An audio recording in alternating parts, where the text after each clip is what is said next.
Hey guys, JBurtonCmo here, and today I'm going to bring you another video, but this one is about Resto Shaman PvP in patch 6.2.3.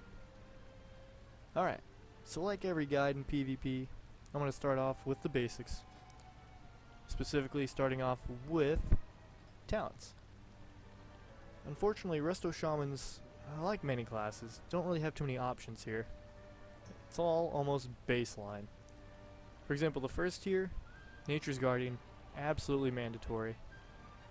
It's our only way of surviving whenever we get stunned. We have no oh crap buttons, like a Mistweaver bubble or anything like that. This is all we got. So it's a 25% increase to our health, and it's a 30-second cooldown, which is pretty impressive. It's not too bad. Second tier, I really only find Windwalk Totem to be viable. The reason why is it's an offensive and a defensive totem. Pretty useful. It only lasts 6 seconds, but it's only a minute cooldown. The reason why I think it's great for offensive capabilities is if you have like a warrior or some type of teammate who really wants to sit on a healer or like a mage, 6 seconds of it is actually quite a bit. That can make a lot happen. And it's also amazing defensively. I love to get away from melee with this. You drop Earthbind Totem and then Windwalk, so they're slowed and you can just Ghost Wolf away, completely unhindered. It's amazing. Especially in double DPS, it is awesome. There is no other option in this tier. You have to use this. And I really recommend you only drop Windwalk Totem when you have Earthbind available. The combo is just so amazing. Alright, tier 3. Call of the Elements. Once again, absolutely mandatory. The reason why, for just a 3-minute cooldown, you get back a lot of your important totems.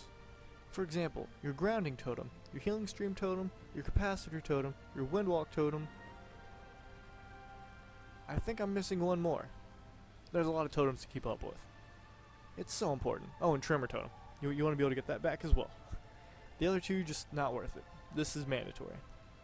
Next tier, once again, mandatory. Even if all this did was give you a second charge of Spirit Totem, it would be mandatory. And this is kind of cool because now you get 2 lava bursts in 2v2s. There's a lot of times when you'll get to do a little bit of DPS. So just a quick Flame Shock, lava burst. You can easily put out about 70 to 80k damage within 3 seconds. Really great when your teammates are bursting and you get to throw something in. Riptide allows you to get Riptide out more on everybody. Great versus Affliction locks. Unleashed Life, excellent for the double speed boost and double clutch heal. And then of course the big Spirit Link Totem. Getting a second charge is so great. The next tier, these 2 talents right here are terrible for PvP anyways. This one allows your Healing Stream Totem to heal 2 people at once and for 15% more. The reason why this is really good is because when you run this glyph of Healing Stream Totem, it makes it where whoever gets healed by the totem gets a 10% reduction to Fire, Frost, and Nature. That is awesome versus like Frost DKs, Frost Mages, Fire Mages, Boomkins, Ellie Shamans. There's a long list where this is just really helpful. So this one, also mandatory. This tier right here, these 2 are pretty much worthless for PvP. Just worthless. Probably PvE too. I mean, Unleashed Fury, it's not all that amazing, but at the same time, if somebody's low on health and you get a critical hit on them, or critical heal, you're probably going to top them off if you use this buff. You will top them off. So that's pretty cool. This last tier, these are pretty worthless. High Tide may be useful in RBGs, maybe. But Cloudburst Totem you're going to use probably 95% of the time. Now in arenas of 2v2s, versing Resto or versing Rogue and Mage, I like to go Storm Elemental Totem over Cloudburst. The reason why, you're never going to really have time to benefit that much from your Cloudburst Totem. You have to put out heals to get healing from this. And when you have a Mage and a Rogue sitting on you, or Mage and a Rogue CCing you, you're not going to be getting any heals for that. So this is pretty helpful. I like to drop it right as a match, like right when we get to the middle of the map. Yes, they could wait out the totem duration, but it lasts 1 minute. The mage's stealth lasts like 20 seconds, I think, so it's worth it. But anyways, Cloud Burst most of the time. Okay, so that covers the talents. Now let's go on to Glyphs. These are my baseline Glyphs for 3s. Ghost Wolf, Purify Spirit, and Spirit Walker's Aegis. This is a mandatory glyph if you're versing Frost Mages, Boomkins, Affliction Locks, actually just Warlocks in general, Shadow Priests, Hunters. In my opinion, there's actually... It's kind of hard to explain, because also if you're versing a Rep Pally, like a Rep Pally Hunter, you want to be able to double dispel the Pally stun, the Hunter's stun, or the Hunter's trap. So this is actually, it has a lot of uses. Now, to other glyphs over here, Capacitor Totem. If I'm doing 2v2s and I'm versing double melee, I always go Capacitor Totem. I would swap it out for this. It's just so good. Oh, I forgot to talk about this. This one I feel like is absolutely mandatory. Gives you 5 seconds of uninterruptible healing. Now, really good, good players will try to save their stun. Like they can probably, guess when you're about to use this, and they'll stun you through it, which really sucks. But this is great because it's not only for clutch healing, but you can get that Hex off. Casting Hex is really hard as a Resto Shaman, because you're usually always getting focused. So this allows you to get some CC off, although I don't recommend always burning that off for a Hex, especially when usually it'll get trinketed or simply dispelled. Now, going back to this totem, if you're versing any kind of comp, like for example Frost DK, they got huge buffs this patch. They got a 10% damage increase on a lot of their skills. And I've actually been getting wrecked by Frost DKs, but I haven't been using this glyph, so I'm going to be using it. I'm going to figure out something, because it 10% less frost damage. At least I can take away their buff that they got. Great, once again, versus casters with those damage types. You just gotta experiment a little. You can understand, okay, this comp I should use it, this comp I shouldn't. Just lots of stuff like that. Hex, this is a great comp if the other team doesn't have a lot of CC or they're not focusing you. For example, if you have a Shadow Priest on your team, any type of high DPS target. Excuse me, sorry. If you have a target who's high on the terms of wanting to kill because they don't have much survivability, that's how I meant to word it, you're going to Hex. Because if you're not getting focused, you'll have time to get your CCs off. And you want as many CCs out as possible. So that's good to have. Also, you won't need Ghost Wolf that much if you do have a target who's focused more than you. Although it's hard to find because people love the focused Resto Shamans. And that's really only the major glyphs that are important. There's one minor glyph that's really helpful. And by the way, if you have a class that has a minor glyph that's helpful, that's a big deal.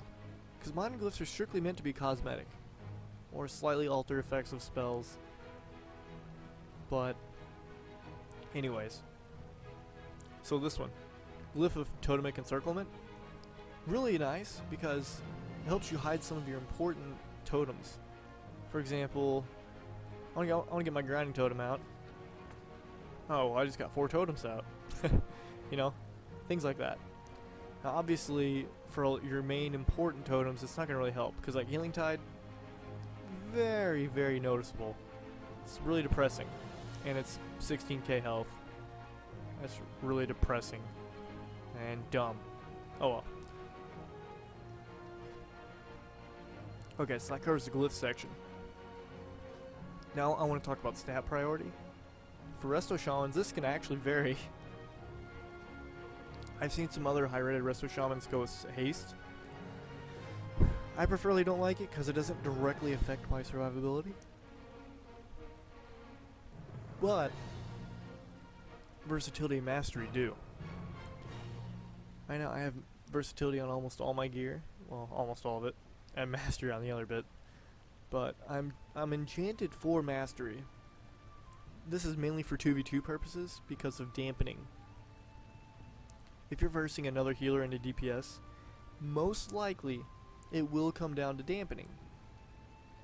And so the cool part is, as a Resto Shaman, your mastery, you do more healing the lower the health is of the person you're healing. So in those long matches when dampening is out there, it's hard to top off a teammate because of dampening. So your teammates are going to be at lower health, or yourself is going to be at lower health, so you're benefiting even more from your mastery.